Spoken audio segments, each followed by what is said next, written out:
नमस्कार, मैं हूं आपके साथ अपूर्वा सिंह और घड़ी की सुइयां रात के 8 बजा चुकी हैं और अब वक्त हो गया है सबसे बड़े मुद्दे, सबसे बड़ी बहस का। आज की बड़ी बहस होगी एएमयू की हिंदू प्रोफेसर भाईजान ने किया टॉर्चर। आज हम बात करेंगे उस विवाद की जिसने फिर से हिला दिया है उत्तर प्रदेश की प्रतिष्ठित अलीगढ़ मुस्लिम यूनिवर्सिटी को। एक प्रोफेसर, 27 साल का अनुभव, लेकिन आरोप है कि सिर्फ धर्म के नाम पर उन्हें झेलना पड़ा उत्पीड़न। जी हां, आपने सही सुना, 27 साल, इतनी लंबी सेवा, लेकिन उनका संघर्ष, उनका दर्द, उनके अधिकार, ये सब सवालों के घेरे में है। प्रोफेसर रचना कौशल का कहना है कि यूनिवर्सिटी में उनके खिलाफ ऐसे लोग बैठे हैं जो धर्म के नाम पर उनकी प्रतिष्ठा को चुनौती देते हैं। कुछ लोग कहते हैं हिंदू टीचर जानबूझकर मुस्लिम छात्रों को नहीं पढ़ाते हैं। लेकिन क्या सच में ऐसा हो सकता है? क्या शिक्षा के मंदिर में अब धर्म का रंग और पहचान का जहर घुस गया है, या फिर ये सिर्फ व्यक्तिगत झगड़े और गलियारों की राजनीति है? 2017 में उनका प्रमोशन रोका गया, उन्हें हाईकोर्ट जाना पड़ा। आज भी उनका कहना है कि यूनिवर्सिटी प्रशासन कार्रवाई में धीमा है। यही नहीं, उन्होंने ये भी कहा है कि उनके पास है ऑडियो रिकॉर्डिंग और दस्तावेज जो ये साबित करते हैं कि यह मामला सिर्फ आम झगड़ा नहीं बल्कि सिस्टम और सांप्रदायिक मानसिकता का बड़ा खेल हो सकता है। तो सवाल उठता है कि क्या एएमयू जैसी प्रतिष्ठित यूनिवर्सिटी में इस तरह का भेदभाव संभव है? क्या एक प्रोफेसर को सिर्फ उनकी धार्मिक पहचान के कारण निशाना बनाया जा सकता है? और सबसे अहम सवाल कि क्या प्रशासन समय पर कार्रवाई करेगा या ये मामला अदालतों में और लंबा खींचेगा? आज की बड़ी बहस में हम खोलेंगे उन राजों को जो अब तक सिर्फ आरोपों और अफवाहों में दबे थे। हम पूछेंगे कि क्या शिक्षा का मंदिर धर्म के खेल का मैदान बन चुका है? क्योंकि आज की बहस है एएमयू हिंदू प्रोफेसर विवाद, धर्म, शिक्षा और अधिकारों की लड़ाई की। इन्हीं सवालों पर आज होगी सबसे तीखी, सबसे बेबाक और सबसे बड़ी बहस। लेकिन उससे पहले यूनिवर्सिटी में राजनीति विज्ञान विभाग की सीनियर प्रोफेसर रचना कौशल का वो बयान आपको सुनवाते हैं। रिलीजन को सामने लेकर आती हूँ, जबकि ऐसा बिल्कुल नहीं है। मेरे बहुत सारे रिप्रेजेंटेशन है जहाँ कहीं भी मैं रिलीजन को लेकर नहीं आई हूँ, क्योंकि अलीगढ़ मुस्लिम यूनिवर्सिटी से मुझे बहुत प्यार मिला है कि हिंदू टीचर्स जानबूझ के मुसलमान बच्चों को नहीं पढ़ाते, जो सरासर गलत बात है। उसके अलावा इन्होंने मेरी इमेज खराब करने के लिए, मुझे बदनाम करने के लिए और बहुत सी ऐसी बातें कही हैं कि हिंदू टीचर्स उपेंद्र चौधरी और मैं जब 20 साल में पीएचडी नहीं करा पाए तो हम कॉन्फ्रेंसेस करते हैं, हम ऐश करने जाते हैं। मेरी सीनियोरिटी को बाईपास करके जो मुझे मिलना चाहिए वो मेरे जूनियर्स को देते हैं और डंके की चोट पे डिक्लेयर करते हैं किसी को दे दूंगा, इसे नहीं दूंगा। और उसके अलावा फिर इन्होंने एमए 3rd सेमेस्टर के स्टूडेंट से मेरे खिलाफ जैसा कहना है लेटर लिखवाया और डीन ने मेरे को एक लेटर दिया जिसमें बहुत अपशब्द मेरे लिए हैं कि हिंदू टीचर्स का नहीं हुआ तो कोई गलत बात नहीं है। देखो, बीएचयू में मुसलमान स्टूडेंट्स जो लड़के अप्लाई करते हैं उनका अपॉइंटमेंट तो दूर की बात, उनके फॉर्म फाड़ के फेंक दिए जाते हैं, उठा के फेंक दिए जाते हैं। तो मतलब यहाँ पे अगर हिंदू टीचर का नहीं हो रहा तो जस्टिफाइड है। तो इन्होंने एक तरह से मेरी उस लड़ाई के दौरान मेरे खिलाफ पूरा प्रोपेगेंडा किया है, मुझे बदनाम किया है और इन्होंने ये भी कहा है कि मेरा अपॉइंटमेंट इलीगल है, मेरा प्रमोशन नहीं होता है तो मैं रिलीजन को सामने लेकर आती हूँ, जबकि ऐसा बिल्कुल नहीं है। मेरे बहुत सारे रिप्रेजेंटेशन।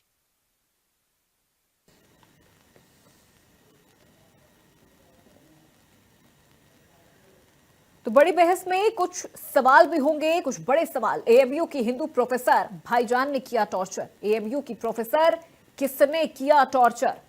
महिला प्रोफेसर का आरोप, इस पर एएमयू क्यों है खामोश? एएमयू की हिंदू प्रोफेसर भाईजान ने किया टॉर्चर। क्या धर्म बन गया है अब शिक्षा का हथियार? तो एएमयू की हिंदू प्रोफेसर ने यह बड़ा आरोप लगाया है। 27 साल तक जिन्होंने जिस संस्था में अपनी सेवा दी है, आज उसी संस्था में उन पर इस तरह के आरोप लगाए जा रहे हैं।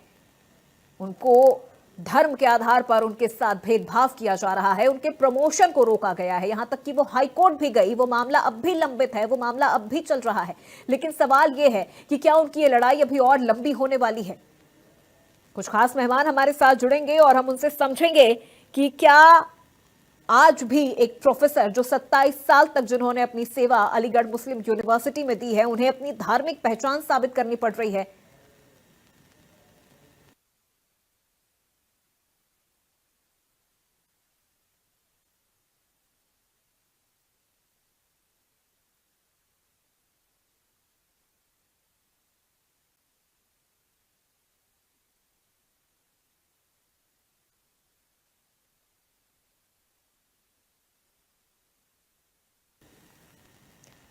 तो चलिए अब सीधे चर्चा की शुरुआत करते हैं, एक एक करके मेहमानों से पहले आपका तारुफ करवा देते हैं। प्रशांत पटेल हमारे साथ जुड़ चुके हैं, प्रवक्ता है बीजेपी पार्टी से। प्रशांत जी बहुत स्वागत है आपका। अतुल यादव जी हमारे साथ जुड़ गए हैं, प्रवक्ता है समाजवादी पार्टी से। अतुल जी आपका भी बहुत स्वागत है।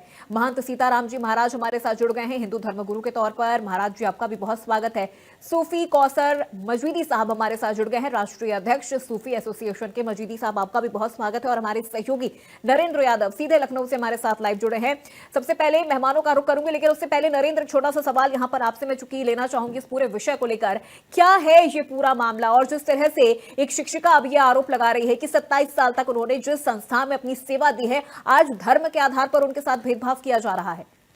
जो देश में नाम रखती है, दुनिया में भी नाम रखती है एएमयू, और वहाँ के जो विभागाध्यक्ष और डीन इस तरीके की भाषा का प्रयोग करते हैं, जैसा कि उन्होंने कहा कि धार्मिक टिप्पणी की गई है और एक महिला होने के नाते उनको टार्चर किया गया है। उन्होंने तमाम ऐसे आरोप लगाए हैं कि वो कई सालों से इस पीड़ा से गुजर रही हैं, और इस मामले में उन्होंने प्रोफेसर को भी लिखित रूप में शिकायत की है। साथ ही उन्होंने कुछ ऑडियो क्लिप भी कुलपति को सौंपा है, जिसमें कुछ प्रूफ भी है।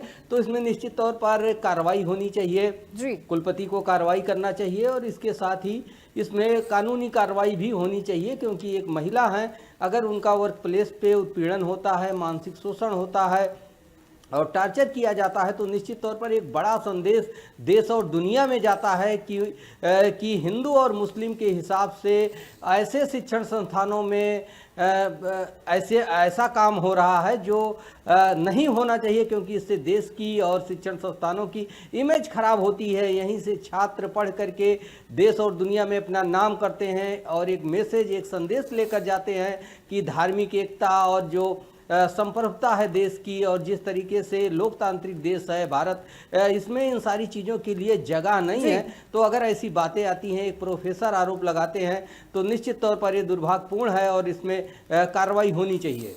ठीक है, बिल्कुल नरेंद्र, मैं लौटूंगी आपके पास। प्रशांत पटेल जी, सबसे पहले सवालों की शुरुआत आपसे। 1998 से उनके साथ इस तरह से ये चीजें हो रही हैं। रचना कौशल का कहना है कि वो मानसिक और पेशेवर उत्पीड़न 1998 से झेल रही हैं। 27 साल का एक लंबा अनुभव है उनका। वो 27 साल से एक संस्था में अपनी सेवा दे रही हैं, लेकिन उनके साथ इस तरह से भेदभाव किया जा रहा है।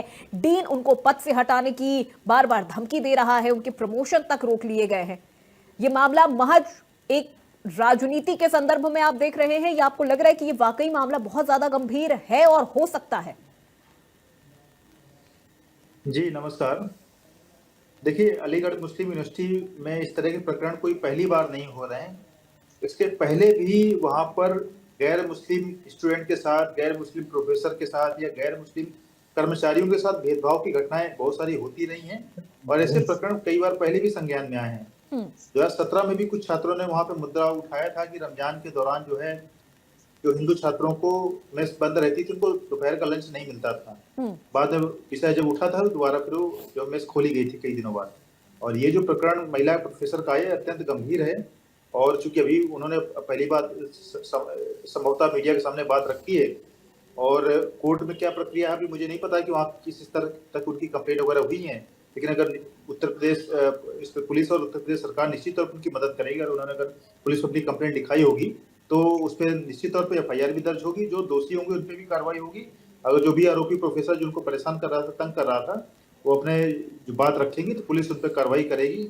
लेकिन जो धर्म के आधार पर इस तरह की जो भेदभाव वाली चीजें हो रही हैं, ये अत्यंत शर्मनाक है, अत्यंत गलत है। इस पर कहीं कोई किंतु परंतु नहीं होनी चाहिए, इस पर कहीं डिफेंड करने का प्रयास नहीं किया जाना चाहिए। अगर माइनॉरिटी इंस्टीट्यूट है तो ठीक है, आपकी पढ़ाई के लिए है। आपको किसी को भेदभाव करने का, किसी को परेशान करने का, किसी को इस तरह प्रताड़ित करने का, वो भी महिला को, आपको अधिकार नहीं मिलता है।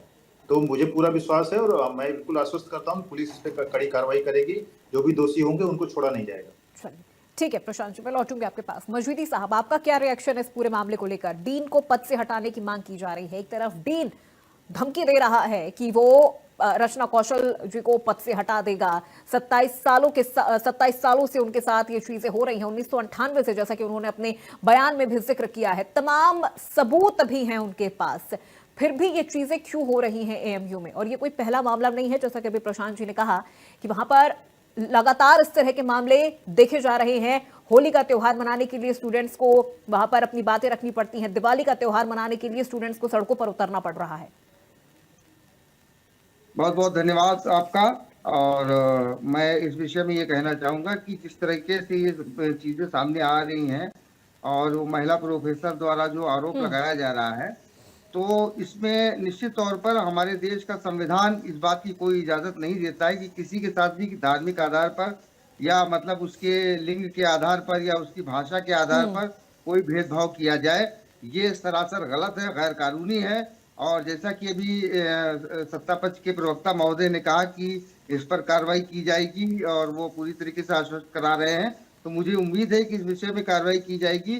साथ ही मैं ये जोड़ना चाहता हूँ कि देखिए कि किसी भी व्यक्ति के साथ इस तरीके का भेदभाव करना नैतिक रूप से तो गलत है ही, गैर कानूनी अपराध है। और साथ में एक महिला के साथ भेदभाव करना ये अक्षम्य अपराध है और इसमें कड़ी कार्रवाई होनी चाहिए। साथ ही जो अलीगढ़ मुस्लिम विश्वविद्यालय हो या कोई भी विश्वविद्यालय हो, ये मतलब जो केंद्रीय विश्वविद्यालय हैं, इनका संचालन केंद्र सरकार के द्वारा किया जाता है और इसमें जो कुलपति की नियुक्ति की जाती है ये केंद्र सरकार के द्वारा की जाती है। तो इसमें मैं अनुरोध करूंगा कि इसमें अलीगढ़ मुस्लिम विश्वविद्यालय के जो कुलपति है इस मामले को संज्ञान लेते हुए सख्त से सख्त कार्रवाई करें कि एक महिला के साथ जो उन्होंने आरोप लगाए हैं कि उनका जो उत्पीड़न किया जा रहा है, ये बिल्कुल भी किसी भी तरीके से काबिल कबूल नहीं है। कि देखिए कि एक जो है इदारा जहां पर तालीम दी जाती है, जो तालीम जो है वो समाज को मजबूत करती है और समाज को बनाने का काम करती है, उसी इदारे में जहां पर तालीम दी जा रही है वहां पर भेदभाव किया जा रहा है, तो निश्चित तौर पर ये इसके अच्छे परिणाम नहीं होंगे, इससे हमारा समाज दूषित होगा। लिहाजा मेरी आपके चैनल के माध्यम से केंद्र सरकार से ये गुजारिश है कि इस मामले में विभागीय कार्रवाई करें और साथ ही उत्तर प्रदेश सरकार से हमारी गुजारिश है कि इस मामले में सख्त से सख्त कानूनी कार्रवाई करें ताकि किसी को भी इस तरीके के तत्व को कोई मौका न मिले कि किसी के साथ भी उसके धर्म के आधार पर या भाषा के आधार पर या उसके मतलब जो है वो लिंग के आधार पर किसी भी प्रकार का उसके साथ शोषण किया जा सके। ठीक है अतुल यादव जी, रचना कौशल को ये कहा जाता है कि तुम हिंदू हो, बीएचयू चली जाओ, बनारस हिंदू यूनिवर्सिटी चली जाओ। अब ये जो कथन है ये कौन सी सांप्रदायिकता दिखाता है, इस पर क्या रिएक्शन है आपका? पहले तो मैं ये जानना चाहूंगी। में आपस की जो गुटबाजी कह लो या आपसी तालमेल का अभाव कह लो, अगर किसी महिला के साथ ऐसी कोई बात हुई है तो ऐसी बात नहीं होनी चाहिए, सबसे पहली बात। और रही बात अलीगढ़ मुस्लिम यूनिवर्सिटी जो है केंद्र के अधीन, केंद्र से संचालित है, तो कहीं ना कहीं हमें जो हमारी देश की व्यवस्थाएं हैं, किसी जो शिक्षा मंत्रालय है, हमारा केंद्रीय शिक्षा मंत्रालय है जो पहले एचआरडी मंत्रालय बोला जाता था, तो कहीं ना कहीं इसमें क्या करें, उच्च कमेटी की जांच बैठा करके सभी दूध का दूध पानी का पानी करना चाहिए। इसमें ना तो सत्ता पक्ष के जो प्रवक्ता बैठे हैं उनकी आवश्यकता है, ना मेरी आवश्यकता है सत्ता विपक्ष की ओर से। तो ये क्या है कि एक जो जांच कमेटी बैठा करके पारदर्शी प्रक्रिया अपनाई जानी चाहिए कि कौन सही है कौन गलत है। अब रही बात, कोई महिला अगर आरोप लगा रही है तो कहीं ना कहीं जो प्रोफेसर हैं वो आरोप लगा रही है, तो उनके आरोपों की सत्यता की जांच करनी चाहिए। तो जांच प्रक्रिया ही तो उसमें प्रभावी कार्य करेगी। हम एक विपक्षी दल हैं, सत्ता पक्ष से जो प्रशांत जी बैठे हुए हैं वो सत्ता पक्ष के प्रवक्ता हैं, तो हम दोनों तो प्रवक्ता हो गए। तो कहीं ना कहीं इसमें विश्वविद्यालय और केंद्रीय विश्वविद्यालय हमारे देश में बहुत सारे हैं, वहां के जो कुलपति के माध्यम से या कोई अन्य जो शिक्षक हैं जो वहां के प्रोफेसर होते हैं उनके माध्यम से उच्च कमेटी गठित कर जांच कराने के लिए प्रावधान एक कमेटी बनानी चाहिए, जिससे जांच में जो निष्पक्ष जांच होनी चाहिए उसमें सभी जाति वर्ग धर्म के लोगों को ले लेना चाहिए। मेरा तो यही सुझाव है। और कहीं अगर कोई किसी की सत्यता है उस पर जो विभागीय कार्रवाई अमल में लाई जा सकती है वो विभागीय कार्रवाई अमल में लाई जानी चाहिए। तो रही बात, अभी प्रशांत जी ने कहा कि हम उसमें जो अगर उत्तर प्रदेश सरकार को बोलते हैं, अगर इस सरकार को बोलते हैं, अगर शोषण संबंधी कोई बात होती है तब पुलिस उसमें कार्य करेगी। अगर वहां विभागीय लापरवाही है या अनावश्यक रूप से कई गतिविधियां कोई बात होती है या कोई ऐसे तथ्य आते हैं, तो ये कई बार क्या होता है कि जांच का विषय है ये प्रमुख रूप से। तो अपूर्वा सिंह जी, तो मेरी तो एक सोच ये कहती है कि कहीं ना कहीं उनके साथ अगर भेदभाव हो रहा तो भेदभाव नहीं हो, क्योंकि हमारा देश तो हमारा संविधान तो भेदभाव की इजाजत ही नहीं देता है। तो अगर जो उनके आरोप हैं उस पर एक उच्च कमेटी बना करके सरकार की तरफ से केंद्र सरकार उच्च कमेटी बनाए और उसकी निष्पक्ष जांच कराए। ठीक है। महाराज जी, आपका क्या रिएक्शन है इस पूरे मामले को लेकर? एक हिंदू टीचर के साथ इस तरह से भेदभाव किया जा रहा है, वो भी ऐसी टीचर के साथ जो उसने 27 साल अपनी जिंदगी के, कीमती 27 साल जिन्होंने इस संस्थान को दिए हैं, और अब उनके धर्म को लेकर उनके साथ भेदभाव किया जा रहा है। उनसे ये कहा जा रहा है कि अगर तुम हिंदू हो तो फिर तुम बीएचयू चली जाओ। मतलब बीएचयू चली जाओ, ये कैसा ऑप्शन हो गया? अगर क्या वो हिंदू हैं तो वो अलीगढ़ यूनिवर्सिटी में रहकर स्टूडेंट्स को नहीं पढ़ा सकती हैं? देखिए, निश्चित रूप से जिस प्रकार से इस शिक्षा के पावन मंदिर में जो 27 वर्षों से विगत सेवा करने वाली ऐसी प्रोफेसर के साथ इस प्रकार का उत्पीड़न अत्यंत जो है दुखद है, निंदनीय है।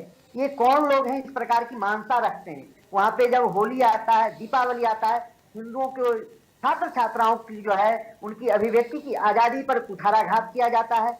होली के उत्सव में जो है पीट पीट करके, दौड़ा दौड़ा करके पीटा गया हिंदू छात्र छात्राओं का। ये भारत देश है, तथाकथित जो भारतीय और मूलतः पाकिस्तानी विचारधारा को अंगीकार करते हैं, उनको इस प्रकार की भावनाओं को दिल से निकाल करके हटा देना चाहिए। इस प्रकार की भावना और कतई बर्दाश्त करने योग्य नहीं है। जो इस प्रकार की भावना रखते हैं, जो उनके साथ जो है मानसिक जो उत्पीड़न, व्यवहारिक उत्पीड़न करने का जो भी व्यक्ति षड्यंत्र करने वाले लोग हैं, उनके ऊपर कठोर कार्रवाई होनी चाहिए, उनको तत्काल बर्खास्त कर देनी चाहिए। ये शिक्षा का मंदिर है, भारत देश एक संवैधानिक देश है, यहाँ पे सर्व धर्म संभाव की बात होती है। किसी के साथ कोई पक्षपात न होना चाहिए। जाति के नाम पे, धर्म के नाम पे, मजहब के नाम पर लगातार देश को जो है डेमोग्राफिक चेंज करने का जो षड्यंत्र रचने वाले जो लोग हैं, उनको भी चिन्हित करने की आवश्यकता है। और मैं देश का यशस्वी प्रधानमंत्री से मांग करूंगा कि उनको सशक्त दंडात्मक कार्रवाई करे, जिससे हमारे देश की संप्रभुता, अखंडता या अक्षुण्ण रहे। इस प्रकार की कभी किसी के साथ दुर्भावनाएं न कर सके भविष्य में। ठीक है नरेंद्र, एक छोटा सा सवाल यहाँ पर आपसे है। रचना कौशल कह रही कि उनके पास कई तरह के सबूत हैं, ऑडियो है उनके पास, कुछ डॉक्यूमेंट्स भी है। अब क्या लग रहा है कि वो इन तमाम सबूतों के साथ आगे, हालांकि हाईकोर्ट तक तो वो जा चुकी हैं, क्या आगे कोई और ऑप्शन है उनके पास इस पूरे मामले को आगे लेकर जाने की? क्योंकि वो मांग कर रही है कि डीन को उनके पद से हटा दिया जाए, और यूनिवर्सिटी प्रशासन कह रहा है कि जीरो टॉलरेंस की नीति पर हम काम कर रहे हैं। देखिए अपूर्वा, अभी उनके पास ऑप्शन है, वो थाने जा सकती हैं और अपनी कंप्लेन दर्ज करवा सकती हैं, और इसमें निश्चित तौर पर मुकदमा दर्ज किया जाएगा। ये केवल उनके विश्वविद्यालय तक का ही मामला नहीं है। अगर किसी को किसी धर्म या जाति सूचक शब्द का प्रयोग किया जाता है, उसे प्रताड़ित किया जाता है, और जो विश्वविद्यालय की कमेटी है या कुलपति हैं इस पर कार्रवाई नहीं करते हैं और प्रोफेसर संतुष्ट नहीं होती हैं, तो कानून का मुकदमा दर्ज कराने का प्रयास करेंगी। तो निश्चित तौर पर इस पे पुलिस मुकदमा दर्ज करेगी और उनके ऊपर कार्रवाई करेगी, क्योंकि ये उनका निजी मामला नहीं है, ये कानून के दायरे का मामला है।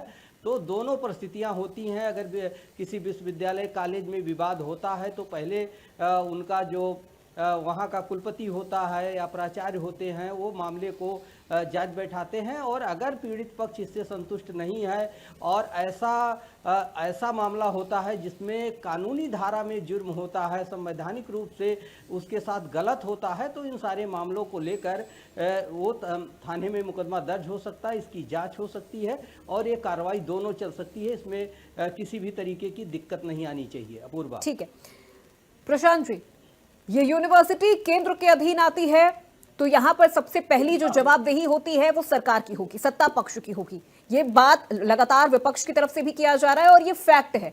तो फिर आखिर कार्रवाई कब होगी? क्योंकि इसके आपने खुद कहा कि इसके पहले भी ऐसे कई मामले सामने आ चुके हैं। होली के लिए वहां के स्टूडेंट्स को होली मनाने के लिए लड़ना पड़ रहा है, दिवाली का त्योहार मनाने के लिए लड़ना पड़ रहा है। अभी तक तुम स्टूडेंट्स की ये बातें देख रहे थे, अब तो खुद वहां पे जो शिक्षिका है जो इतने सालों से वहां पर काम कर रही है, उनके साथ इस तरह का उत्पीड़न हो रहा है।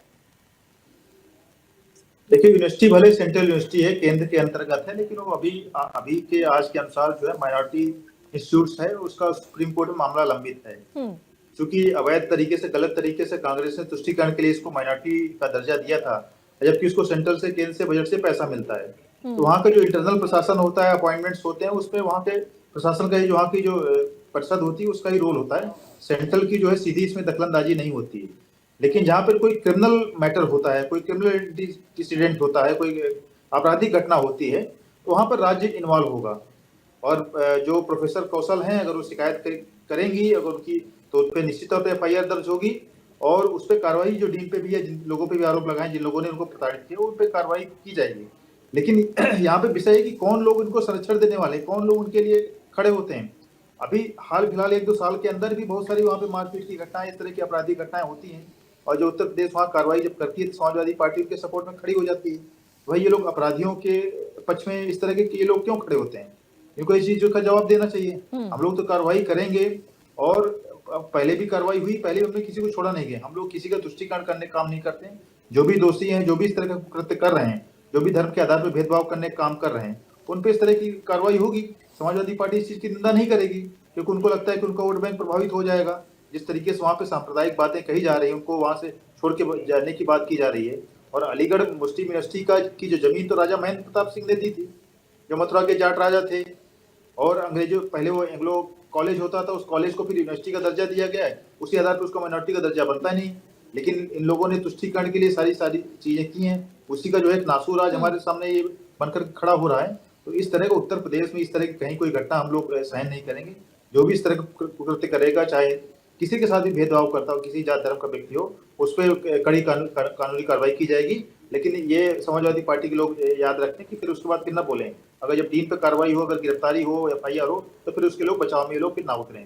ठीक है, अतुल यादव जी क्या जवाब देना चाहेंगे? जहां पे समाजवादी पार्टी महिला सम्मान की बात करती है, खुद को सो कॉल्ड सेक्युलर पार्टी के तौर पर जहां समाजवादी पार्टी रिप्रेजेंट कर रही है, वहां पर एक शिक्षिका के साथ जो कि अलीगढ़ मुस्लिम यूनिवर्सिटी में काम कर रही हैं, उनके साथ अगर इस तरह से भेदभाव हो रहा है उनके धर्म के आधार पर, उनके जाति के आधार पर, तो फिर समाजवादी पार्टी ऐसे मामलों में सवाल उठाने से इतना पीछे क्यों हट जाती है? क्यों देरी कर देती है समाजवादी पार्टी? फिर आप डिबेट में अगर आके आप इस बात का खंडन करेंगे तो फिर ये फिर सर बातें वही आई गई वाली बात रह जाएगी। अपूर्वा सिंह जी, जो मेरे द्वारा आपके चैनल पर सम्मान कहा गया कि जो वो महिला प्रोफेसर हैं कौशल जी, वो अपनी बात जो उन्होंने शिकायत करी है, इसके संदर्भ में मैंने आपके चैनल पर सम्मान कहा कि केंद्र सरकार एक कमेटी गठित करे। अगर हमारे पास तो बहुत सारी सेंट्रल यूनिवर्सिटी हैं, तो जांच कमेटी करे। जांच कमेटी के लिए उसमें बहुत सारे किसी अन्य कमेटी के कुलपति को भी कर सकते हैं, प्रोफेसर्स को, महिला प्रोफेसर्स को भी कर सकते हैं। मैंने ये भी कहा कि सभी धर्म जात के लोगों को रख सकते हैं और एक जांच कमेटी। अगर कोई दोषी है तो उस पर गंभीर जो कार्रवाई होती है, जो नियमावली तय हो, उस पे आधार पर करी जानी चाहिए। अगर उनके साथ कोई भेदभाव हो रहा, तो हमारा संविधान तो भेदभाव की, जातिगत धर्मगत भेदभाव की इजाजत ही नहीं देता। ये भी मैंने कहा। अभी भारतीय जनता पार्टी के जो इस पैनल पर प्रवक्ता बैठे हुए हैं, बेवजह बेबुनियाद जो समाजवादी पार्टी रट रहे हैं। अरे भाई, मेरे द्वारा साफ तौर पर आपके चैनल पर कहा गया कि अगर ये जिम्मेदारी से क्यों भागते हैं? भारतीय जनता पार्टी की केंद्र में सरकार है, उत्तर प्रदेश में भी भारतीय जनता पार्टी की सरकार है, हम विपक्ष में है। कहीं ना कहीं आप देखेंगे 2014 के बाद कोई बात अगर विभागीय या यूनिवर्सिटियों में होती है उसको ये धार्मिक रंग देने की कोशिश करते हैं। मैंने जब ये डिबेट स्टार्ट हुई तो मेरे द्वारा साफ तौर पर कहा गया कि इसकी एक निष्पक्ष जांच होनी चाहिए और जो दोषी हैं उन पर कठोरतम कार्रवाई होनी चाहिए। क्या भारतीय जनता पार्टी के प्रवक्ता जो इस पैनल पर बैठे हुए हैं, उन्होंने कहा कि सरकार हमारी है, हम इसकी जांच करवाएंगे? ये शब्द उनसे नहीं बोला गया, ना उत्तर प्रदेश के लिए बोला गया कि उत्तर प्रदेश सरकार से जांच करवा लेंगे या केंद्र से जांच करा लेंगे। ये भारतीय जनता पार्टी के प्रवक्ता हैं, तो सरकार तो दोनों जगह इनकी है। जांच कौन कराएगा? क्या जांच विपक्ष कराएगा? ये बेबुनियाद बातें बोलते हैं, केवल भड़काने वाली बातें बोलते हैं। भारतीय जनता पार्टी हमेशा धार्मिक रंग देना चाहती है। अगर इनको नहीं, वो तो ये भी कह रहे हैं कि अगर फिर किसी दोषी को, नहीं, वो पीछे तो नहीं हट रहे हैं। प्रशांत जी ने ये तो नहीं कहा कि हम कार्रवाई नहीं करेंगे। उन्होंने ये जरूर कहा कि अभी माइनॉरिटीज जो यूनिवर्सिटीज हैं उनको लेकर एक अलग प्रोसीजर चल रहा है, कार्रवाई होगी। लेकिन अगर फिर दोषी को अगर कोई सजा होती है तो फिर उसके बचाव में समाजवादी पार्टी ना आ जाए, जो कि आपकी छवि पहले से रह चुकी है अतुल यादव जी, इसलिए ये बात उठ रही है। अच्छा, चलिए मैं जवाब फिर देता आप हूं उस गुरुवार चीज को जी। कहेंगे कि यहाँ पर हिंदू मुस्लिम किया जा रहा है, जैसे कि अभी आपने कही दी आपने इस टिप्पणी में कि हिंदू मुस्लिम की जा रही है। नहीं, मैंने ये कुछ नहीं कहा। मैं सुनिएगा अपूर्वा सिंह जी कि देखिए मैंने क्या कहा। शिक्षा आपकी शिक्षा आवाज नहीं जहां आ रही है से अतुल यादव जी। आ रही होगी, मेरी आवाज स्पष्ट आ रही है, आपको आ रही है? जी जी जी आ रही है, बोलिए। मैंने कहा कि शिक्षा का जहां केंद्र होता है हम्म। वहां पर राजनीति नहीं होनी चाहिए, ना सत्ता पक्षी राजनीति होनी चाहिए, ना सत्ता विपक्षी राजनीति होनी चाहिए, निष्पक्ष जांच होनी चाहिए। अगर कोई आरोप लगा रहा है तो जो मैंने कहा मंत्रालय है केंद्र से संबंधित, जो पहले एचआरडी मंत्रालय मानव संसाधन विकास जो मंत्रालय हुआ करता था, अब उसे शिक्षा का वो बना दिया गया है, शिक्षा विभाग से संबंधित बना दिया, जो भी बनाया गया। तो मेरा मानना है कि वहां पर उच्च कमेटी गठित कर अगर किसी अन्य यूनिवर्सिटी के 2-4 प्रोफेसर या 5-7 लोगों की कमेटी के 11 लोगों की कमेटी बना करके एक उच्च स्थिति जांच करानी चाहिए। और जब तक वो जांच हो, जो जिनके आरोप लगाए जा रहे हैं वो उनको कहीं ना कहीं अटैच किया जाना चाहिए। मेरे द्वारा तो जो विधिवत जो विभागीय कार्रवाइयां होती हैं उसके संदर्भ में बात रखी जा रही है। मेरे द्वारा कभी भी ठीक है। जो मतलब जिसे कहा जाए राजनीतिक बात रखी नहीं जा रही है। ठीक है। पूर्वा सिंह जी, ठीक है, विधिवत जो अतुल यादव विभागीय जी। कार्रवाइयां होती ठीक है। हैं वही तो बात रखी जा रही है। ठीक है, ठीक है। मजीदी साहब, आप किस तरह से इस पूरे विषय को देख रहे हैं? चूंकि आपने दोनों प्रवक्ताओं को भी सुना, क्या आपको लग रहा है कि वाकई इस मामले में हिंदू मुस्लिम वाली राजनीति हो रही है, या फिर हम इसे महज एक कार्रवाई के तौर पर देखें कि एक शिक्षिका जिसके साथ धर्म के आधार पर उत्पीड़न हो रहा है, उन्होंने एक शिकायत दर्ज कराई है, अब आगे सरकार को या प्रशासन को इस पूरे मामले में क्या एक्शन लेने की जरूरत आपके हिसाब से नजर आ रही है? देखिए, अभी तक तो जो बात सामने आई है आपके माध्यम से या आपके टेलीविजन चैनल के माध्यम से जो बात निकल करके सामने आई है वो तो ये है कि अभी वो हमारी सम्मानित जो है महिला प्रोफेसर महोदया ने अभी अपनी बात को रखा है और उन्होंने आरोप लगाए हैं। अभी इस संबंध में उन्होंने मतलब इसके बारे में कोई शिकायत कहीं की है या नहीं की है, इसके बारे में मुझे जानकारी नहीं है। लेकिन उन्होंने जो ये बात कही है ये बड़ी गंभीर बात है। देखिए, ये किसी भी तरीके से कोई भी हो, सख्त से सख्त दिल वाला इंसान भी इस बात को कंडम करेगा कि भाई किसी मतलब जो है महिला के साथ इस तरीके का भेदभाव हो। जैसा कि वो बता रही हैं, उनके बताने के आधार पर ही मैं कह रहा हूँ कि जिस तरीके से उनके साथ बिहेव किया जा रहा है या उनके साथ इस तरीके से जो है वो धार्मिक भेदभाव की बात की जा रही है, तो ये निश्चित तौर पर गलत है। और इसके बारे में ये तो स्पष्ट तौर से ये एक आपराधिक घटना है कि किसी व्यक्ति को धर्म के आधार पर टारगेट किया जाना, ये तो खुला हुआ आपराधिक कृत्य है। इसके बारे में तो एफआईआर दर्ज होनी चाहिए। बाकी 11 सदस्यीय या 15 सदस्यीय 21 सदस्यीय ये तो फिर विभागीय कार्रवाई एक अलग चीज है। लेकिन जहां पर आपराधिक मामला है तो इस आपराधिक मामले में तो सबसे पहले एफआईआर दर्ज होनी चाहिए और जो भी दोषी व्यक्ति है उसकी गिरफ्तारी होनी चाहिए। और फिर मामला जो है वो उसकी मतलब जांच के बाद तो खुद ही मामला स्पष्ट हो जाएगा कि हाँ क्या सही है क्या नहीं सही है। इतना तो हमको कानून के ऊपर विश्वास करना ही पड़ेगा। ठीक है महाराज जी, क्या लग रहा है आपको, कार्रवाई कितनी ज्यादा जरूरी हो गई है? क्योंकि ऐसे मामले हमने लगातार एएमयू को लेकर देखे हैं। होली मनाने के लिए छात्रों को लड़ना पड़ रहा है, जो अब वहां पर जो स्टूडेंट्स हैं, दिवाली का त्योहार मनाने के लिए उनको लड़ना पड़ रहा है। कई बार वहां के स्टूडेंट्स के साथ भी इस तरह से धर्म के आधार पर भेदभाव किया जा रहा है, क्योंकि वहां पर मेजोरिटी एक मुस्लिम वर्ग के स्टूडेंट्स की वहां पर ज्यादा है। निश्चित रूप से सर्वप्रथम इसको माइनॉरिटी की दर्जा को समाप्त कर देना चाहिए और ठोस कार्रवाई करनी चाहिए, जिस तरह से पुनः ऐसा पुनरावृत्ति न हो भविष्य में। इसके लिए कठोरतम से कठोरतम कार्रवाई किया जाना चाहिए और इसकी माइनॉरिटी की दर्जा को समाप्त कर देना चाहिए। जो कुचक रच करके इसको माइनॉरिटी की दर्जा जो पूर्ववर्ती सरकारों में दिया गया था वो अत्यंत हास्यास्पद और दुखद है। क्यों माइनॉरिटी की दर्जा दी जाएगी? केंद्र से सारी चीजों की वहां पे जो है दिया जाता है, प्रबंधन केंद्र के द्वारा होगा। माइनॉरिटी के नाम पर धांधली करेंगे, अत्याचार करेंगे, हिंदू और जाति के नाम पर जो है उनके ऊपर जो भेदभाव करेंगे, उनको दबाने का काम करेंगे। कब तक कहा जाएगा? भारत अब सहने वाला नहीं है। तत्काल प्रभाव से इनको माइनॉरिटी की दर्जा को समाप्त कर देना चाहिए। ठीक है प्रशांत पटेल जी, बार बार समाजवादी पार्टी ये कह रही है कि कुछ भी होता है तो फिर यहाँ पर बीजेपी समाजवादी पार्टी को कटघरे में खड़ा कर देती है। जब सरकार आपकी है, सत्ता आपकी है, कानून आपका है, तो फिर यहाँ पर समाजवादी पार्टी का रोल कैसे आ जाता है? कार्रवाई तो आपको करनी है, समाजवादी पार्टी सिर्फ आवाज उठा सकती है, डिबेट में चर्चा कर सकती है। बिल्कुल बिल्कुल सही प्रश्न आपने पूछा है मैडम। देखिए, मैंने समाजवादी पार्टी का नाम इसलिए लिया है, मैंने कहा कि कार्रवाई होगी, और जब कार्रवाई होगी तो जो आरोपी के पक्ष में खड़े होने वाले समाजवादी पार्टी आएगी। उसके पहले भी जो एबी में इस तरह की घटनाएं हुई, कार्रवाई भी हुई है, वहां पे गोली भी चली है, वहां से आतंकवादी भी पकड़े गए हैं। हाँ। तो जब पुलिस कार्रवाई करती है, समाजवादी पार्टी वहां पर उनके पक्ष में खड़ी होती है। ऐसे सब मीडिया में सारी चीजें आज के समय कुछ चीज छिपती नहीं, सब चीजें रिकॉर्ड पे हैं। तो धर्म देख करके समाजवादी पार्टी आरोपियों के पक्ष में खड़ी हो जाती है, आतंकवादियों के पक्ष में खड़ी हो जाती है। इसलिए मैंने ये विषय उठाया है कि जब अगर ये आरोपी डीन के विरुद्ध जब कार्रवाई होगी, पुलिस गिरफ्तार करेगी, एफआईआर करेगी, तो समाजवादी पार्टी कहेगी नहीं, ये झूठा आरोप है, ये जो है इसको प्रताड़ित किया जा रहा है, मुसलमान होने के लिए प्रताड़ित किया जा रहा है। तो मैंने इसलिए कहा है कि बिल्कुल हमारी जिम्मेदारी कानून व्यवस्था की, उसको महिला को न्याय दिलाने की उत्तर प्रदेश सरकार की, उत्तर प्रदेश पुलिस की जिम्मेदारी है। हम वो काम बाखूबी करेंगे, लेकिन जब वो काम होगा तो उसके लिए आरोपी के पक्ष में कोई न खड़ा हो, इसलिए मैंने कहा है। और ठीक है, ये समाजवादी पार्टी का इतिहास रहा है, पहले भी इन्होंने जो है दंगाइयों को सपोर्ट करने का काम किया, जो बनारस में जो ब्लास्ट किए थे आतंकवादी, उनके मुकदमे लेने का काम समाजवादी पार्टी के हाई कोर्ट को कहना पड़ा कि उनको पद्मश्री दे दो। सुन लीजिए, रुक जाइए अतुल यादव जी, अपूर्वा सिंह जी, सिर्फ एक मिनट पहले बात कंप्लीट हो जाने दीजिए ना अतुल यादव जी, पहले बात कंप्लीट हो जाने दीजिए ना सर। रुक जाइए, पहले बात कंप्लीट हो जाने दीजिए। प्रशांत जी भी अपनी बात बोल रहे हैं, ठीक है, अभी उनके ठीक बाद मैं आपसे ही सवाल पूछूंगी, आप ही जवाब देंगे, इन तमाम सवालों का जवाब आप ही देंगे। जी प्रशांत जी, आप अपनी बात कंप्लीट करिए।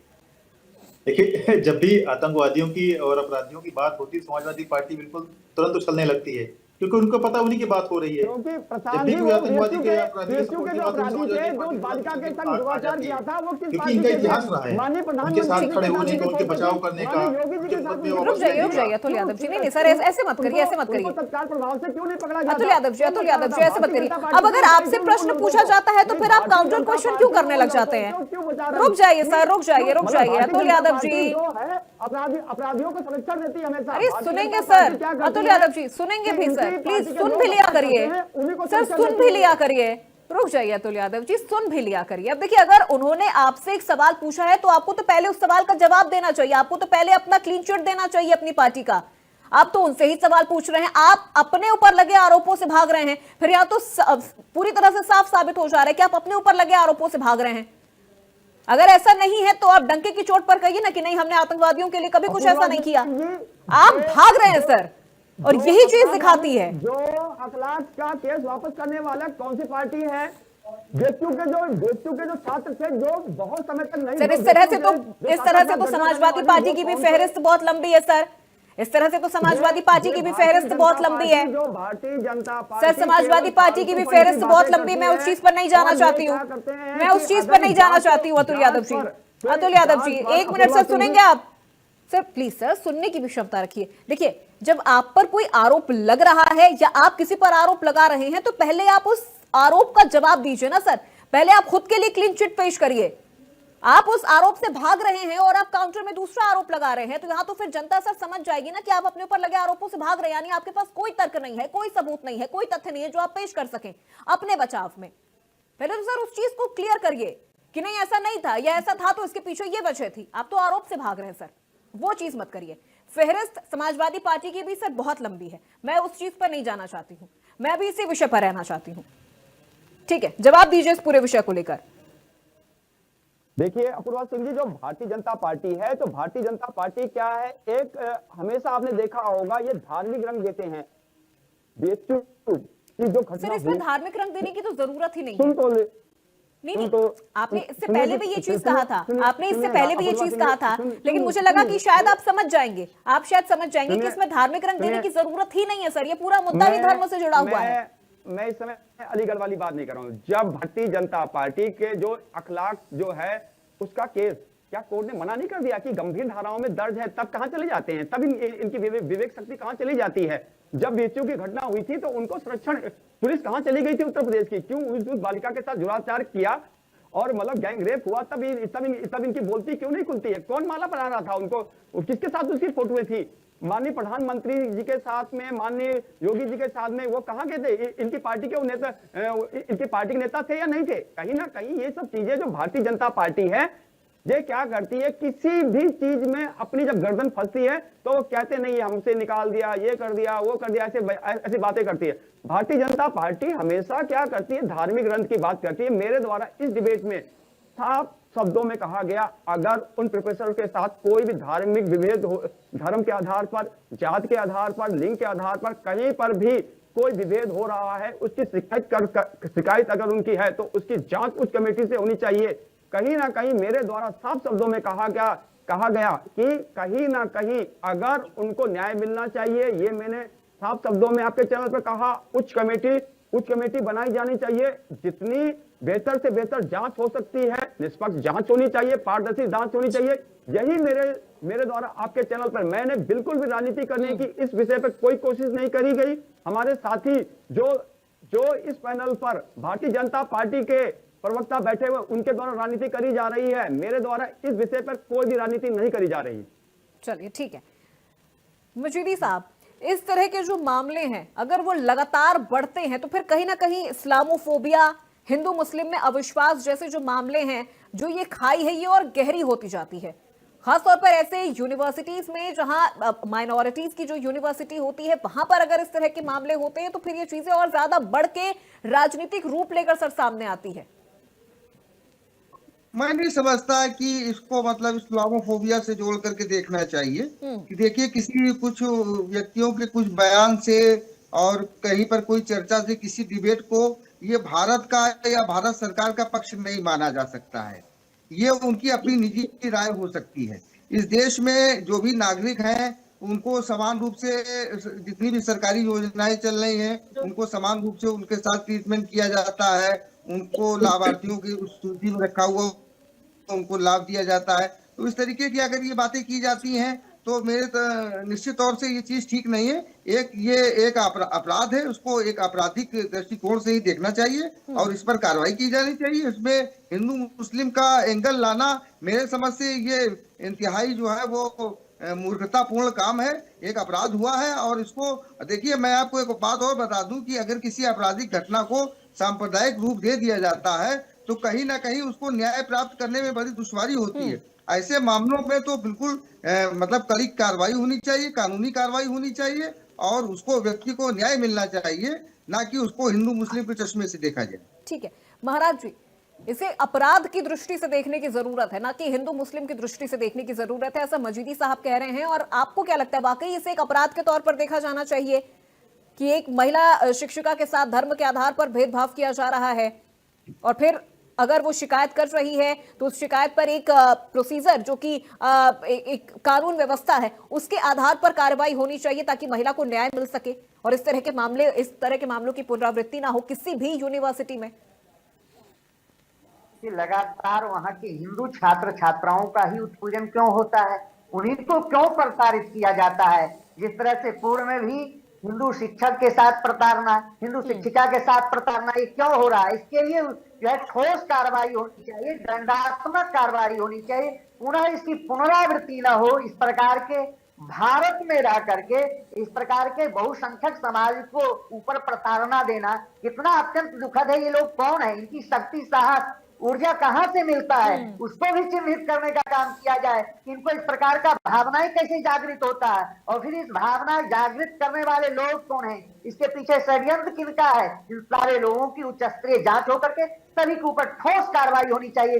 पूरा फिर भविष्य में इस प्रकार की पुनरावृत्ति न हो। और मैं तो यह साफ मांग करूंगा, माइनॉरिटी के नाम पर धांधली बंद होनी चाहिए, माइनॉरिटी की दर्जा को समाप्त कर देना चाहिए। किसी प्रकार के कोई भेदभाव नहीं होगा। जब तक माइनॉरिटी की बात रहेगी तब तक वहां हिंदू छात्र छात्राएं पीटे जाएंगे, प्रताड़ित होंगे, वहां हिंदू शिक्षिका शिक्षक प्रताड़ित होंगे, उनको मानसिक उत्पीड़न किया जाएगा। जब तक यह माइनॉरिटी की यह दर्जा समाप्त नहीं होगी तब तक इसका अच्छी समाधान नहीं निकलने वाला है। ठीक है नरेंद्र, सबसे बड़ा सवाल यहां पर लगातार अलीगढ़ मुस्लिम यूनिवर्सिटी को लेकर यही उठता है कि आखिर वहां पर इस तरह की चीजें होती क्यों हैं, किसका हाथ है और किसके शह पर ये चीजें हो रही हैं, इसकी तह तक भी जाने की जरूरत है। आज एक शिक्षिका के साथ ये चीजें हो रही हैं, इससे पहले स्टूडेंट्स के साथ ये चीजें होती थी।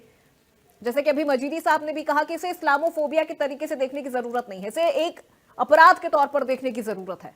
अलीगढ़ विश्वविद्यालय की बात की जाए तो यहाँ से जो इसका इतिहास रहा है, जो घटनाएं आई हैं, वहाँ ज़्यादातर ऐसी घटनाएं हिंदू छात्रों के साथ, प्रोफेसरों के साथ ऐसी आई हैं। तो विशेष रूप से यहाँ ध्यान देने की ज़रूरत है कि जो कम संख्या में हिंदू हैं उनके साथ कहीं ना कहीं भेदभाव हो रहा है, उनके ऊपर टिप्पणियाँ की जा रही हैं, उनको मानसिक प्रताड़ना दिया जा रहा है, या त्योहारों के अवसर पर उनको वो आज़ादी नहीं मिलती है जो उनको मिलनी चाहिए, जो संविधान देता है, जो हमारा कानून देता है। तो अगर इसका पालन नहीं हो रहा है और एक माइंड सेट के तहत वहाँ पर जो प्रोफेसर हैं, कुलपति हैं, ये लोग काम कर रहे हैं, तो निश्चित तौर पर यहाँ पर ध्यान देने की ज़रूरत है। कुलपति को भी और केंद्र सरकार को भी, प्रदेश सरकार को भी ये देखना होगा कि अगर यहाँ कम संख्या में हिंदू हैं या उनके ऊपर इस तरीके की बातें हो रही हैं, तो विशेष वहाँ पर फोकस करने की ज़रूरत है कि भाई विश्वविद्यालय है, देश के अंदर है, यहाँ पे कानून का राज चलेगा,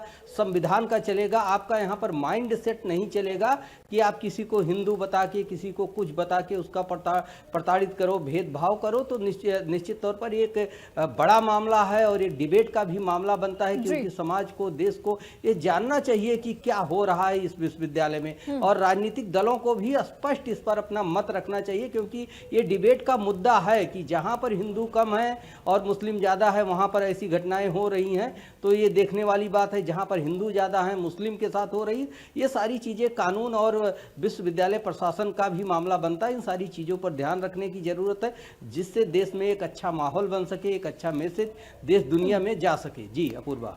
बिल्कुल नरेंद्र। प्रशांत जी, जब शिक्षा के मंदिर में पहचान, धर्म, ये तमाम चीजें जब भारी पड़ने लग जाएं, तो फिर क्या लगता है कि सिस्टम को खतरा है, शिक्षा पद्धति को खतरा है, या पूरे सिस्टम को खतरा है? क्लोजिंग कमेंट के साथ देखिए, सर इस पर अलीगढ़ जवाब मुस्लिम दीजिएगा। यूनिवर्सिटी का सिस्टम तो पहले से ही सड़ा हुआ है। जी। ये वही संस्थान है जहां से पाकिस्तान की सबसे पहले मांग की गई। इसके संस्थापक जो है सर सैयद अहमद खान स्वयं पाकिस्तान के समर्थक थे। 1875 में उन्होंने पाकिस्तान की जो विचारधारा की नींव रख दी थी। तो इसमें कोई बाकी कोई संस्थानों को कोई ऐसा विषय नहीं, बाकी कहीं कोई इस तरह कहीं कोई शिक्षकों के साथ, छात्रों के साथ कहीं कोई भेदभाव नहीं होता। सभी जाति धर्म के लोग सभी यूनिवर्सिटीज में पढ़ते हैं। और यहाँ पे तो चूंकि अवैध तरीके से 50% रिजर्वेशन खाली मुसलमानों के लिए कर दिया गया है। सामाजिक न्याय की अवधारणा के विरोध में ये अलीगढ़ मुस्लिम यूनिवर्सिटी खड़ी हुई है। ना तो यहाँ गरीब छात्रों की ईडब्ल्यूएस को आरक्षण मिलता है, ना ही SC ST OBC को मिलता है। खाली धर्म के आधार पर आरक्षण मिलता है, जबकि हमारे संविधान में धार्मिक आधार पर आरक्षण की कहीं कोई व्यवस्था नहीं है। लेकिन 50% तो आरक्षण यहाँ पे धर्म के आधार पर मिलता है। अब बाकी 25% और एक्स्ट्रा लोग आ जाते हैं। लगभग 20-25% ही गैर मुस्लिम यहाँ पे छात्र पढ़ पाते हैं। और जो लोग आते हैं वो भी बड़ा उनके साथ भेदभाव होता है। किसी तरीके से वो लोग अपना समय पूरा करते हैं और सरकार के पैसे पढ़ते हैं। मतलब ये लोग इतने गलीच और बेईमान हैं कि सरकार के, देश की जनता के बहुसंख्यक के टैक्स का पैसा लेते हैं। हर साल, हर 3-4 साल में जो है केंद्र सरकार बजट में अपना 90 करोड़ 100 करोड़ रुपए बजट एलोकेट करती है। उसी पैसे पे लोग पलते हैं और उसके बाद जो है बहुसंख्यकों के साथ इस तरह के कुकर्म और कुकर्म करने का काम करते हैं। अभी कुछ दिनों पहले ही वहां से अलीगढ़ मुस्लिम यूनिवर्सिटी से एक आतंकवादी पकड़ा गया है। और आपराधिक घटनाएं करने वाले तो वहां थे, पहले भी चीजें होती रही। और ये धार्मिक, और विषय तो पूरा धार्मिक ही है ना। भेदभाव तो धर्म के आधार पर किया गया, भेदभाव तो कोई अन्य आधार पर तो किया गया नहीं। जिस महिला के साथ भेदभाव किया गया उसका तो और कोई पहचान नहीं, उसकी पहचान हिंदू है। उस हिंदू के साथ मुसलमान ने भेदभाव किया। ये टोटल ये है धार्मिक मामला है, सांप्रदायिक मामला है। उस पीड़िता को बोला गया कि तुम BHU चली जाओ। तो चूंकि बनारस के साथ हिंदू शब्द लगा हुआ है, जबकि बनारस हिंदू यूनिवर्सिटी एक सामान्य यूनिवर्सिटी, नाम भले लगाए, कोई ऐसा नहीं कि वहाँ हिंदू मेजोरिटी वाली यूनिवर्सिटी, वहाँ सभी लोग पढ़ सकते हैं। बनारस हिंदू यूनिवर्सिटी में EWS रिजर्वेशन भी है, SC ST reservation, OBC reservation भी है, सबको वहाँ पे इक्वल राइट है। लेकिन उसको ये कहना कि तुम BHU चली जाओ तो सीधा ये धार्मिक मामला है। उसकी धार्मिक आइडेंटिटी पर हमला है कि आपको हिंदू के अलावा अगर हैं तो आप यहाँ पे अलीगढ़ नहीं रह सकते हैं। ये कौन सी बात हुई? तो फिर आप सरकार से पैसा मत लीजिए। अगर इतना ये खुददारी है, जो लोग इस तरह के वहाँ काम कर रहे हैं, तो आप सरकार से पैसा मत लीजिए, अपनी फंडिंग पे चलाइए। लेकिन आप टैक्स पेयर्स का पैसा भी लेंगे और भेदभाव भी करेंगे, इस तरह की चीजें करेगी, ये जो है चीजें देश में चलेंगी नहीं। ठीक है अतुल यादव जी, देखिए अभी 2 बार आपने ये चीज बोला कि इसे धार्मिक रंग देने की जरूरत नहीं है, हिंदू मुस्लिम करने की जरूरत नहीं है। और मैंने पहले भी आपसे ये चीज कहा था कि सर यहाँ पर तो मुद्दा ही वही है, एक हिंदू टीचर के साथ उसके धर्म के आधार पर उसके साथ भेदभाव किया जा रहा है मुस्लिम दीन के द्वारा। तो फिर यहाँ पर हिंदू मुस्लिम वाली तो बात आएगी ही ना सर। फिर इस पे राजनीति करने का कोई विषय नहीं है। क्लोजिंग कमेंट के साथ साथ जवाब दीजिएगा। शिक्षा के मंदिर में ये चीजें, अलीगढ़ मुस्लिम यूनिवर्सिटी को लेकर पहले भी इस तरह के कई विवाद सामने आ चुके हैं और वो पूरे विवाद हिंदू मुस्लिम पर ही केंद्रित रहे हैं। फिर कैसे उस चीज से मुंह मोड़ लिया जाए या कैसे भाग जाया जाए? अपूर्वा सिंह जी, जो ये बहुत गंभीर जांच का विषय है। मेरे द्वारा पूर्व में भी आपके इसी शो में इसी डिबेट में कहा गया कि एक इस पर जांच कमेटी गठित की जानी चाहिए। अगर वाकई में किसी को प्रताड़ित किया जा रहा है, धर्म के आधार पर, जाति के आधार पर प्रताड़ित किया जा रहा है या भेदभाव किया जा रहा है, तो वहां पर जो भी दंडात्मक कार्रवाई हो, जो भी विधिक प्रक्रिया अपनाए जाने की आवश्यकता है वो अपनाई जानी चाहिए। मैंने साफ तौर पर कहा कि जो शिक्षा का जो भी केंद्र है वहां पर धार्मिक चीजें, जैसे धार्मिक भेदभाव का माहौल नहीं होना चाहिए। शिक्षा का केंद्र शिक्षा से संबंधित होता है। मैंने साफ तौर पर आपके चैनल पर कहा इसे राजनीतिक रंग ना दिया जाए, इसे धार्मिक रंग ना दिया जाए। और सर फिर मैं वही चीज आपसे कह रही हूँ, राजनीतिक रंग ना दिया जाए, मैं उस चीज से एग्री कर रही हूँ, लेकिन इसे धार्मिक चीजों से कैसे अलग कर दिया जाए? सर मुद्दा ही वही है। अपूर्वा सिंह जी, मेरे द्वारा आपके चैनल पर साफ तौर पर कहा गया सर वो सारी चीजें मैं समझ रही हूँ। आपने साफ तौर पर कहा कि इस पूरे मामले में कार्रवाई होनी चाहिए, लेकिन सर एक सुनिए, जब भी कोई एक विभागीय प्रक्रिया होती है तो उसके तहत एक जांच कमेटी तय की जानी है। उस यूनिवर्सिटी को मैं कह रहा हूँ कि उस यूनिवर्सिटी तो सर जांच किस आधार पर होगी? जांच किस आधार पर होगी? इसी आधार पर होगी ना कि एक हिंदू टीचर को इस तरह से, एक हिंदू टीचर को इस तरह से प्रताड़ित किया जा रहा है उसके धर्म के आधार पर। तो सर जांच भी तो इसी आधार पर होगी ना, या जांच में ये चीज हटा दिया जाएगा कि वो हिंदू है या नहीं है? सुनिए, उसमें एक हिंदू, एक मुस्लिम, सिख, ईसाई, 4 तो प्रोफेसर ऐसे रख लीजिए, फिर महिला प्रोफेसर रख लीजिए, अन्य धर्मों का रख लीजिए, सभी को मैंने कहा 11 लोगों की कमेटी बना करके अन्य यूनिवर्सिटियों के, इस यूनिवर्सिटी को छोड़ दीजिए, अन्य यूनिवर्सिटियों से स्वतंत्र रूप से जांच कर सके, तो वो करके उसकी रिपोर्ट प्रेषित करें और जो दंडात्मक कार्रवाई हो सकती है वो दंडात्मक कार्रवाई करवाई जाए। मजीदी साहब, इस पूरे विषय पर आपका क्लोजिंग कमेंट क्या रहेगा? सर देखिए, मैं पुनः इसी बात को कह रहा हूं कि बात ये आपका कहना और चैनल की जो बात है, या उन्होंने महिला प्रोफेसर साहिबा ने जो आरोप लगाए हैं, तो सबसे ये तो स्पष्ट है कि उन पर उनके साथ धार्मिक विभेद की बात सामने आ रही है उनके आरोपों के अनुसार। इसमें कोई दो राय नहीं कि धार्मिक विभेद के आधार पर उनके साथ भेदभाव की बात आ रही है। यही तो अपराध है हमारे देश का संविधान और वही चीज है सर, वही मजीदी साहब मैं वही कह रही हूँ कि जब धर्म के आधार पर अपराध हुआ है तो फिर धर्म के आधार पर ही कार्रवाई होनी चाहिए। सजा नहीं दी जाएगी तो ये चीजें और बढ़ेंगी। ठीक है, तो इससे पहले जो होली की या दिवाली की जितनी भी जो सारी बातें आ रही थी, धार्मिक आधार पर जो भेदभाव हो रहा था, वो सारी की सारी आपराधिक घटनाएं हैं और अभी तक इसमें किसी भी प्रकार का एक्शन न लिया जाना इन सब चीजों को बढ़ा रहा है। एक्शन लेने की जरूरत है, कार्रवाई करने की जरूरत है कि इस तरह के मामलों की पुनरावृत्ति एएमयू में खास तौर पर ना हो। बहुत शुक्रिया सभी मेहमानों का हमारे साथ इस चर्चा में जुड़ने के लिए। प्रशांत जी, अतुल यादव जी, महंत सीताराम जी, सूफी कौसर मजीदी साहब और हमारे सहयोगी नरेंद्र यादव। चूंकि मामला ही धर्म से जुड़ा हुआ है, एक हिंदू टीचर को इसलिए प्रताड़ित किया जा रहा है कि वो हिंदू है। ये कहा जा रहा है कि तुम बीएचयू क्यों नहीं चली जाती हो, जबकि बीएचयू की अगर बात करें तो वहां हिंदू, मुस्लिम, सिख, ईसाई हर कम्युनिटी के वहां पर स्टूडेंट्स पढ़ रहे हैं। लेकिन एएमयू में इस तरह की जो चीजें हैं लगातार सामने आ रही हैं। कभी वहां पर होली का त्योहार मनाने के लिए हिंदू स्टूडेंट्स को अपनी हक की लड़ाई लड़नी पड़ती है, कभी दिवाली का त्योहार मनाने के लिए, कभी वहां पर एक मंदिर स्थापित करने के लिए हिंदू जो स्टूडेंट्स हैं उनको अपनी लड़ाई लड़नी पड़ती है। तो सवाल यहां पर यह है कि आखिर ये चीजें कब थमेंगी? सरकार कब इस चीज को लेकर गंभीरता से सोचेगी? विपक्ष कब इस पूरे मुद्दे को लेकर सेक्युलरिज्म का जो नारा लगाती है उससे हटके थोड़ा सोचेगी? जरूरत यहां पर एक महिला शिक्षिका को इंसाफ दिलाने की है। तो फिलहाल मेरे साथ इस चर्चा में बस इतना ही। प्रदेश की तमाम खबरों के लिए आप देखते रहिए इंडिया न्यूज उत्तर प्रदेश उत्तराखंड।